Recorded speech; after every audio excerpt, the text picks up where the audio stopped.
salaam gaay xibaar bu jóge ci xalaat TV mi ngi xamal que Saber Machoumi mooy ki nga xamante ne cité woon nañ ko ci Canard enchaîné ba ki nga xamante ne mooy Madiambal Diagne ak Cheikh Yérim Seck ne kooku moo woo waa Qatar pour ñu financer ki nga xamante ne mooy président Ousmane Sonko def na déclaration ba noppi démentir li nga xamante ne mooy Cheikh Yérim Seck ak Madiambal Diagne wax nañ ko ci kawam. Texi dafa ne ki nga xamante ne mooy Cheikh Yérim Seck ak Madiambal Diagne ay fen lañ wax ay sos lañ wax ay kàcc lañ wax loolu moo tax mu def déclaration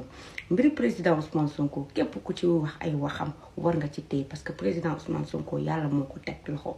munoo leen ci moom tarafatal ay ni noppaleku leen fen yi ngeen di fen sos yi ngeen di sos yàq ki ngeen di yàq munoo leen ci moom dara depuis 2021 ba léegi yeneen ko yàq ngeen mun a noppalu maanaam ci gàttal kooku def na déclaration ba démentir li nga xamante ne mooy Cheikh Yérim Seck ak Madiambal Diagne wax na ko information bi nag mi ngi jóge ci xalaat TV wasalaam